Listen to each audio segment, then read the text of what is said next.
Hello guys, gals, and they-thems. Today I'll be covering one of my favourite PS2 RPGs, darkcloud. darkcloud is a third-person action role-playing video game developed by Level 5 for the PlayStation 2. It had a sequel, Dark Chronicle, or darkcloud 2 outside of the EU, which came out in 2003, also on the PS2 console, but we're not talking about that today. The box art for the PAL version is pretty standard as box arts go, featuring the main protagonist, Tone, on the cover with a glowing Atlamilia in view. He looks like a cocky Zelda knockoff. The artwork for the NTSC US version is the same, however the box art for the Japanese version is, in my opinion, much cooler. Featuring Tone riding Dran, flying through dark ominous clouds, akin to what is shown in the intro cinematic. It wraps around the case, and on the back shows all the heroes you'll be able to control on your adventure, except for Osmond. darkcloud was the first game from developer Level 5, led by President and CEO Akihiro Hino, who also wrote, produced, and designed the game. Hino founded Level 5 in October 1998. Since the creation of Level 5, Hino has designed, planned, and produced several of the studio's released titles: darkcloud, Dark Chronicle, and Rogue Galaxy for the PS2, including every mum's favourite DS game, Professor Layton and the Curious Village. A gentleman must try to travel light where possible, Luke. He also directed Square Enix's Dragon Quest VIII. After that, Hino went on to continue being involved in more successful gaming titles, and collaborated again with Square Enix for another Dragon Quest outing. Originally intended as a launch title for the system in March 2000 for the PS2, the game was eventually released in Japan in December 2000, in North America in May 2001, and in Europe in September of the same year. The English language release of darkcloud in May 2001 had additional gameplay features, including new weapons and monsters, improved AI, extra duels, and extra dungeons after completing the game. Demon Shaft. This location does not appear in the Japanese version. The final main story dungeon's back room key, the Feather Duster, was not available to copies of the game outside of Japan, so it was impossible to access the back rooms of the final dungeon. darkcloud's gameplay is unique in the way that it mixes role-playing adventure alongside world-building. You'll get requests on how to rebuild towns from the inhabitants. Fulfilling them adds to the completion level of each town, and you'll be rewarded with extra items to aid you in your adventure. The story is charming, and the plot is easy to understand. Each character is unique and has their own set of skills to progress you through the story. The game begins as Colonel Flagillister of the Lagoon Empire Army of the East attempts to awaken the Dark Genie, who Flag wishes to use to control the world. Upon summoning the genie, Flag orders him to attack the West. The genie eats the fat guy to show him who's boss.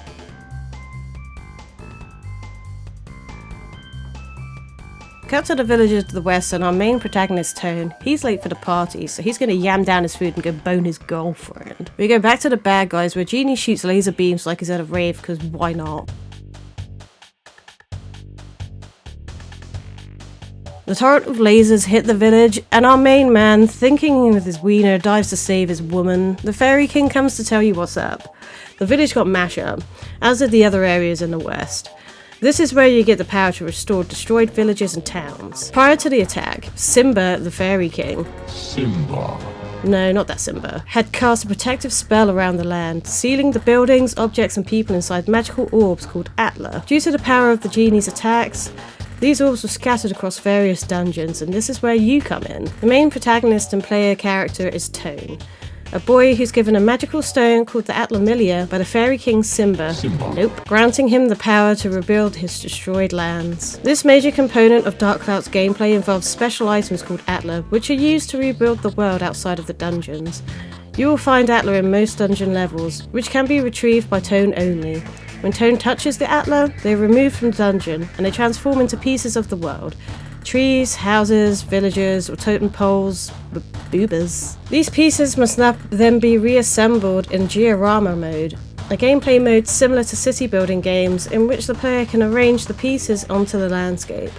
After the villagers have been placed, the player can speak to them to discover their wishes for rebuilding the village, regarding both what they need for their own house to be rebuilt completely and where they wish their house to be placed. The player's progress in terms of collecting Atla, rebuilding the village and fulfilling the villagers' wishes are recorded as percentages. When all three reach 100%, the village is complete, although it's not necessary for the player to reach 100% in all 3 to be able to move on to the next set of dungeons and the next village. The player must only acquire 100% in collection and rebuilding to unlock the next village. Completing 100% of the villager's wishes is not a requirement, although if the player does reach 100%, they are rewarded with a bonus item or ability. I won't be going for 100% completion due to this video already being long with the natural gameplay, but I may go for it in a replay in the future. And so the adventure begins. The mayor gives you a key to the Divine Beast Cave. When you enter, the Fairy King will give you a tutorial. It's concise enough and teaches you basics you will need to know at that moment in time. There will be blue circles across the dungeons that will give positive or negative effects. When you step into them, sometimes you'll get stamina increase, but sometimes monsters will also get stamina increase, and sometimes you just get money. It's just nice.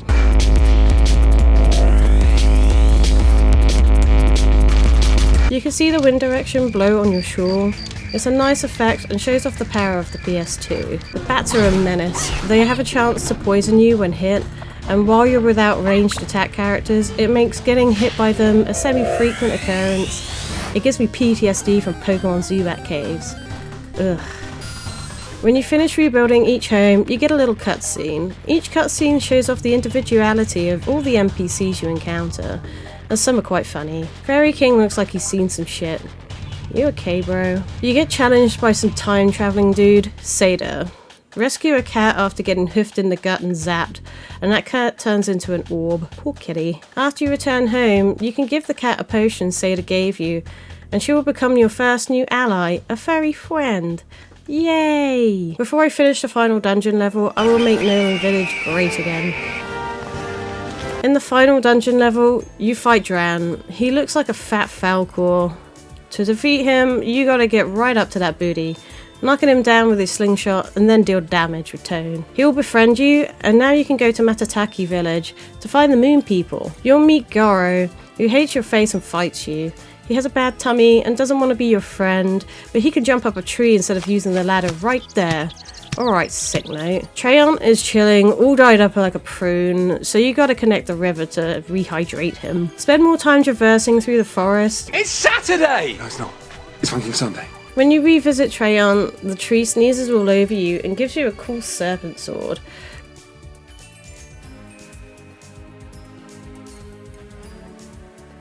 Goro will finally talk to you after reviving the tree, but he still won't join you on your quest. He's such a git. Go to Territory 9 and use the odd tone flute to bring out the snake. You'll need to remember to equip the sword, otherwise you'll just get nommed. After doing that, return to Goro and give him the pendant to have him join your team. Goro is still a brat though, even after all that. He's my least favourite ally.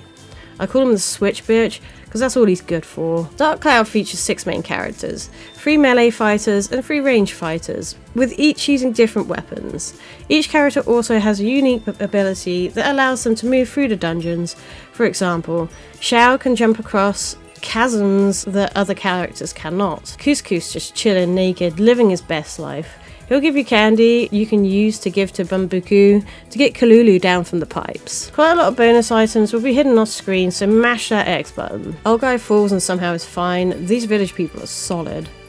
Go back to the forest after restoring the village and plant the seed the old man gave you. Then use Sundew to speed its growth. You'll then climb the plant ladder to face Master Utan. He's the worst boss in my opinion. Repetitive and long. You gotta hit its toes with Goro, but his arms can block you, and I just didn't find this battle fun at all. The Moon People... oh no. Oh no. They removed Registeel's sprite, but somehow this is okay? I don't care if you're from a different planet. That shit ain't okay. Stop it. The people of Brown Boo help, but I need to go to Queen's first to get the Moon Orb. Queen's is my favourite area in the game. King gives you a lamp as a gift, but clearly after dropping it, she's been free for her services more than once. He's been hitting her up on only lamps. She becomes your new ally, and to be honest, I kind of forgot about her, which is a shame. She's good for magic spells, but she makes this noise every time, and it makes me uncomfortable. You gain access to Joker's shop thanks to Wilder the Sheriff, and ask him about the Moon Orb. The Junior Chief Flapping Fish back room is really cute. He thinks he's people with his little hat. 10 out of 10, best boy. When you restore the fortune teller's place, you will get a reward, although I don't think Tone is into it. After a load of muff chuffing with the fortune teller, you'll finally solve the mystery of the Ice Queen. The Ice Queen is a good fight. When you defeat her, you get a lovely cutscene.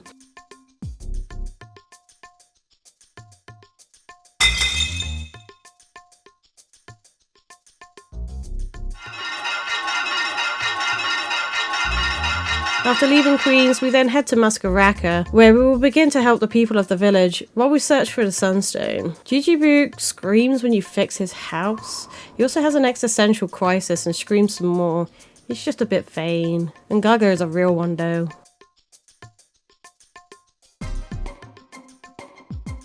We get to go visit Toto. Gosuke wants Nob. I'm glad he specified what for. He doesn't unalive so you can use the Moon People's ship.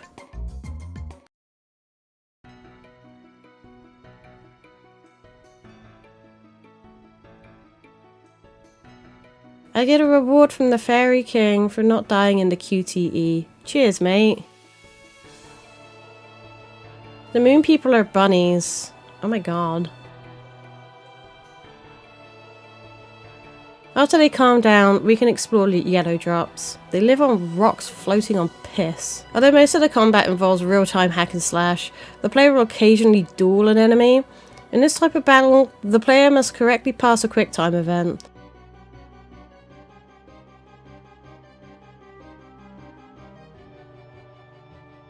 Whilst in the dungeons, the player has both a health meter and a thirst meter.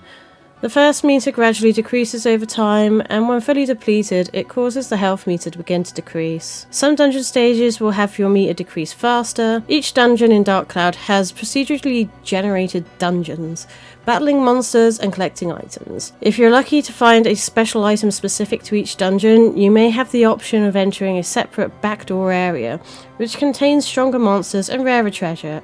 Accessing these helps greatly with the leveling up of your weapons. Unlike most action role-playing games, instead of the characters leveling up, their weapons do. Weapons attain absorption points with each kill.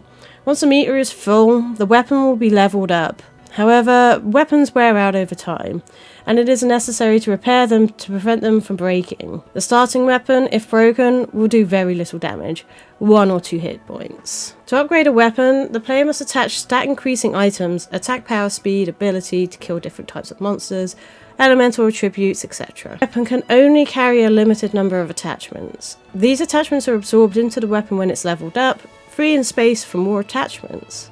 When a weapon reaches level 5, it can be transformed into a synth spear, which carries 60% of the weapon's power and attributes.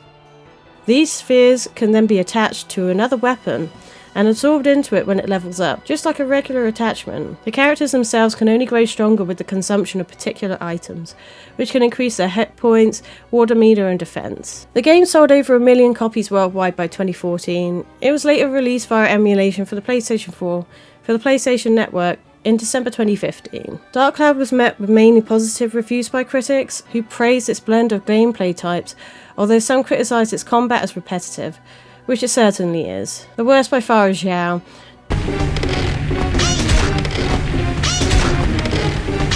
Due to the sound she makes with every shot. While I appreciate the more open way of fighting compared to games of the time, like Final Fantasy with their battle encounters being more enclosed, random and turn-based, all features of the older Final Fantasy game I enjoy, pop-ins are common for enemies and NPCs in this game, which reduces the immersion, and the repetitive combat with annoying sounds from the characters you control, it gets grating at times. The music is atmospheric in dungeons and upbeat in villages. Almost all the music is catchy, reflecting the atmosphere of each area well, except for the battle music. You'll hear it so often and it never changes, so it gets boring really quick. Also, if you listen closely, they don't fully mute the standard dungeon music while the battle music plays, so you can hear both in tandem, and I can't unhear it. My favourite track is the Wires Out Forest theme.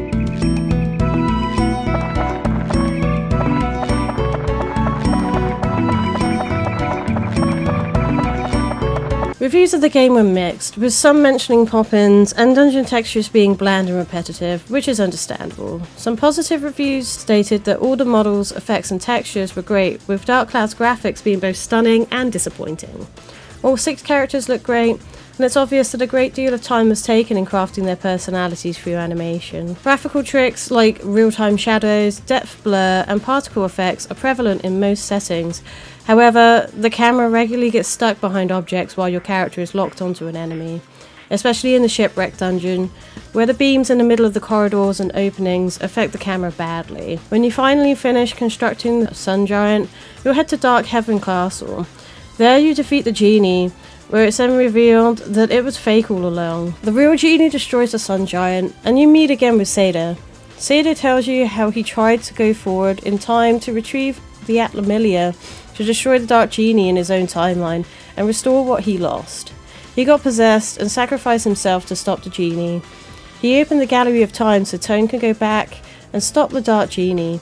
Unfortunately, he tries his best, but it's not enough, and Sophia still dies. So, you face off against the genie to defeat him once and for all. The Gallery of Time Duster was left out in versions outside of Japan, so you can't explore the back rooms in this dungeon, which is a shame. And after that long battle, the story finally ends. But that's not all. If you have a US or PAL copy of the game, you can explore the bonus dungeon, Demon Shaft. The dungeon holds the Black Knight Pendragon, which has been speculated to be Tone's father, who was lost and never found. To get to this ultimate final boss, you'll need to persevere through 100 levels of the dungeon. I didn't do this, since I already spent a solid 35 hours playing the core gameplay, but maybe one day I'll attempt to tackle it. So that's darkcloud, the first RPG I completed and owned on a PS2. It holds a special place for me in my collection, and I love revisiting it. It's full of character and fun, and even if RPGs aren't your thing, give it a go. You might learn to love them. Thank you for watching this video, and if you enjoyed it, don't forget to leave a like, comment on anything you'd like me to cover in the future videos, and don't forget to subscribe. Bye bye!